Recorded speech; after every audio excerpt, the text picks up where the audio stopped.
Bab pertama, pernikahan diam-diam. Aku mematut diriku di depan cermin, memperbaiki letak kerudung putihku yang sedikit tidak rapi. Tak lupa juga aku rapikan kembali gamis putih yang aku gunakan. Kugunakan bedak bayi untuk wajahku dan kupoles bibirku dengan lipstik berwarna pink hadiah dari sahabatku 1 tahun lalu. Nah, kalau kamu mau membatalkan gak apa-apa, jangan berkorban demi kami, ucap bapak. Bapak kemudian duduk di ranjang sempit milikku. Kemudian aku mendekati bapak dan duduk di sampingnya. Enggak pak, Seva ikhlas. Seva mau, kita tetap lanjutkan pernikahan ini, jawabku.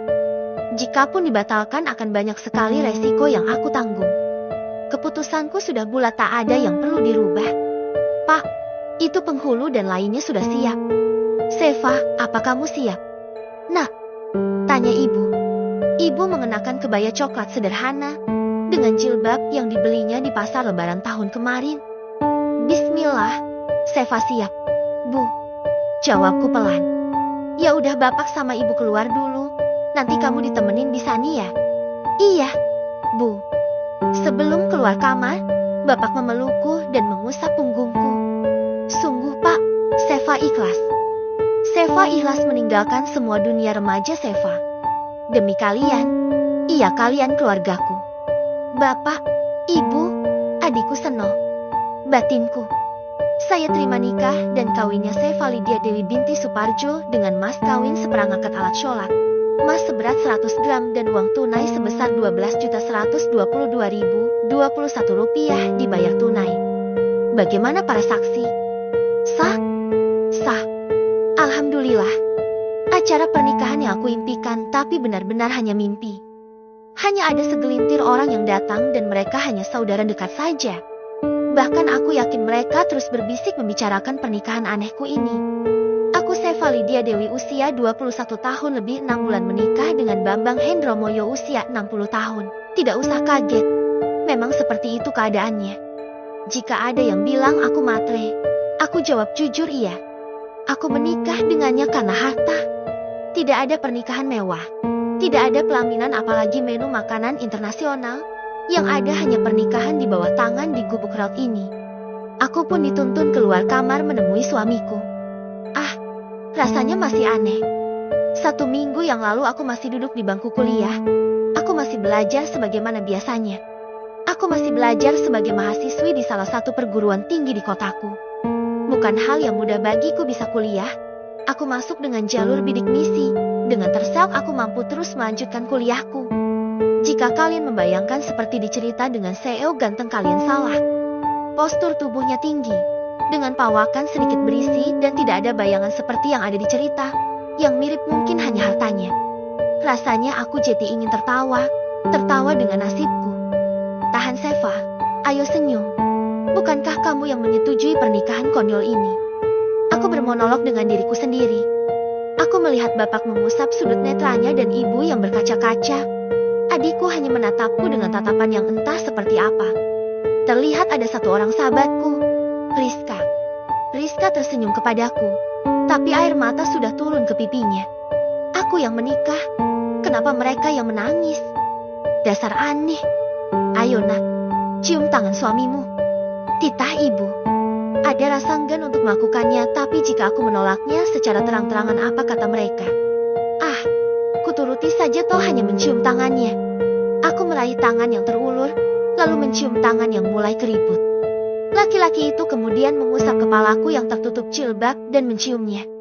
Cie, yang sudah saja di suami istri, pipinya juga dangkian dicium. Sialan, itu pasti suara dari mulut rombeng Bude Ratmi. Mereka yang hadir pun tertawa cekikikan mendengar ucapan Bude Ratmi. Awas aja, besok kalau minta cabai sama ibu akan kulempar sekalian sama sambelnya. Permisi, selamat siang, ucap seseorang yang memakai pakaian putih dan topi ala koki dari restoran. Ini pesanan makanan diletakkan di mana ya?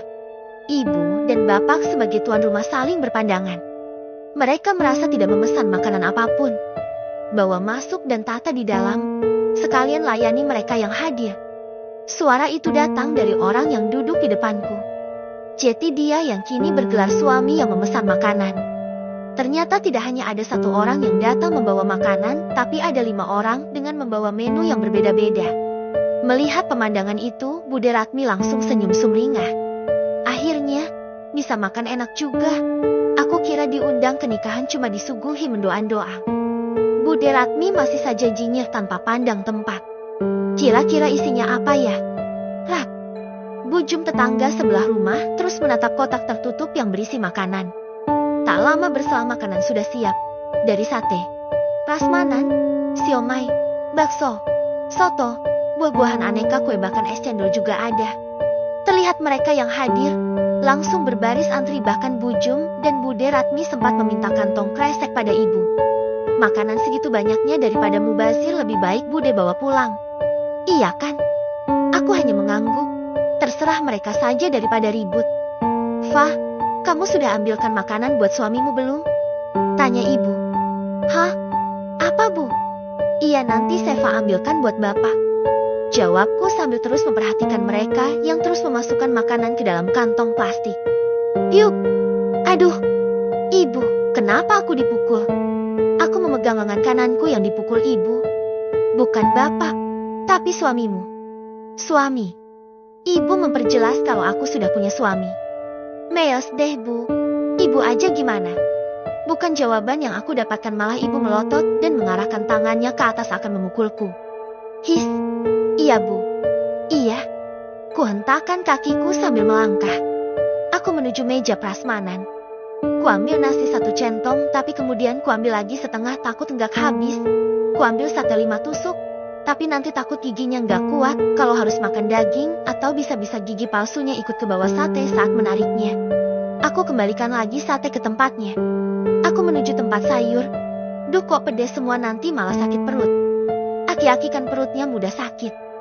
Nah itu dia, sayur sop.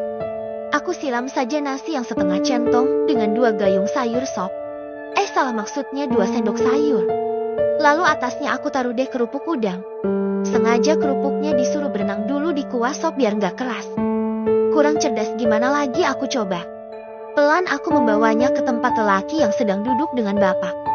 Kira-kira nanti suamiku memanggil bapak apa ya? Secara umurnya lebih tua dia daripada bapak. Apakah adik mertua? Atau dede mertua? Lalu bapak panggil suamiku apa ya? Akang mantu? Kakek mantu? Abang mantu? Hahaha, bisa gila aku memikirkannya. Kenapa jalan sambil senyum-senyum? Apalagi bawa piring, nanti kalau jatuh gimana? Tanya bapak. Enggak kok, pak. Jawabku. Ini, makanlah. Kusodorkan piring yang berisi makanan pada laki itu. Seva, yang sopan dang. Ucap bapak tak terima dengan caraku menyerahkan makanan itu. Gak apa-apa, Dinda udah makan belum? Dinda? What? Uhuk.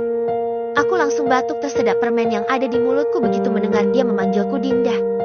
Dinda, di manakah kau berada? Rizka justru menyanyi dengan suara sumbangnya. Langsung saja kutimpu kepalanya. Bukannya sakit, malah dia cengengesan.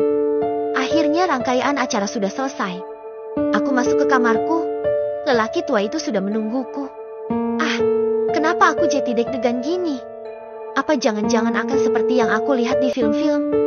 Lelaki itu menepuk kasur menyuruhku duduk. Aku pun menuruti, duduk di sampingnya. Tidurlah, ini sudah malam, ucapnya. Kuturuti permintaannya yang lebih mirip perintah ke cucunya. Memang aku lebih pantas jadi cucunya. Aku tidur dengan membelakanginya. Pura-pura memejamkan mata, takut jika diam-diam dia berbuat sesuatu. Lalu kurasakan ada yang membelai rambutku. Aku semakin memejamkan mata. Dada ini rasanya sesak, jantungku berdetak lebih cepat. Aku merasakan nafas hangat yang semakin mendekat. Oh Tuhan, bantu aku. Cup. Dia mengecup keningku. Apa yang harus aku lakukan? Haruskah aku